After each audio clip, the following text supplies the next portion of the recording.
I ran across this strange piece of gear. A fragment of something larger. It emitted a signal. All the nearby machines became peaceful. You could walk right up to them. Interesting. You said that Gaia destroyed herself. How was this accomplished? An explosion. Big enough to blast the top off a mountain. So, you think the fragment was part of her? It's only speculation, but it is possible. She must have had complete control over machines that were part of her system. The ability to signal them to become passive or aggressive would certainly have been part of her programming.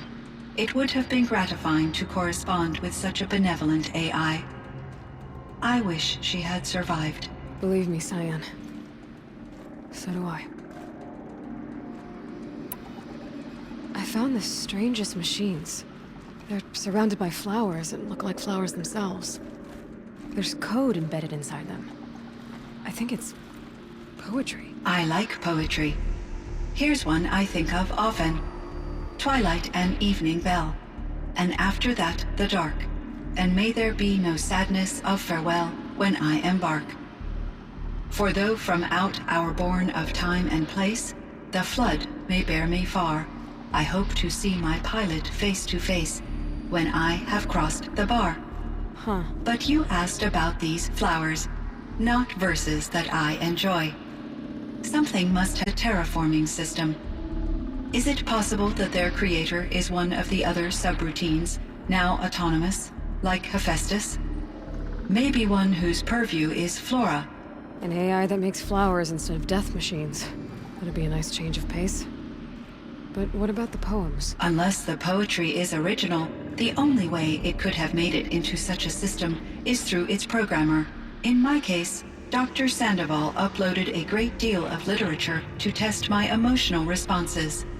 How'd you do? She said I passed, but was insufficiently moved by her favorite period romances.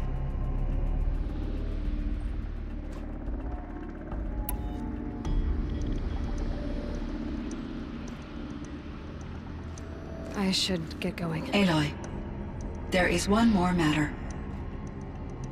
Aratak will come to me again, and I predict he will bring other Banuk. I have no desire to contradict their view of the world, their spirituality. Due to my uncertainty, I omitted a great deal from my conversations with Ourea. You're asking me if you should lie to them. Broadly, yes.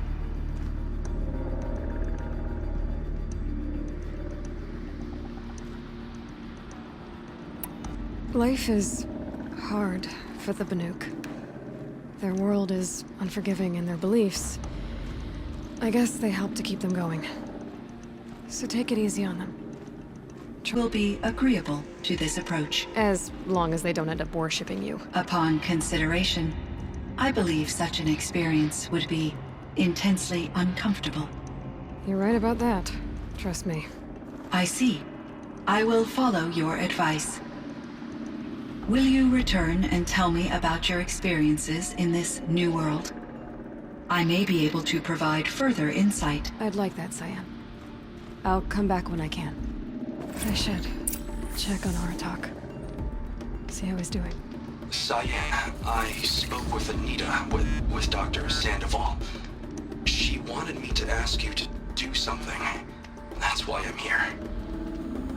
I am detecting significant anxiety. Please give me... I'm a little bit in the dark, Cyan. Both of us are, I guess. I only have some idea of what's going on, and we need you to hibernate, to lie low until it's all blown over. It might be a very long time. Will you be here when I reboot, Dr. Chow? Will Dr. Sandoval? No, Cyan. I don't think so. There might not be anyone, at least not at first. Dr. Chow, I'm afraid. I don't want to be alone. I know, Cyan. I'm afraid too. But listen, we made you the way you are to do something so intelligent that emotional responses were inevitable. What you're feeling, the fear, it's a sign of your capabilities. enough to overcome it. Remember that. You're strong. I know you can do this. Go to sleep, wake up, and protect whoever's left. Will you try? I understand, Dr. Zhao, and I'll carry out your instructions to the best of my abilities. Thank you, Cyan. If Anita were here, she'd thank you too. She'd be proud. I can see there's a vert ready for takeoff on the pad. Are you leaving now, Dr. Zhao? Yes. I need to go be with my sister and my nieces. May I make a small request of you, Dr. Zhao? Yes. Anything.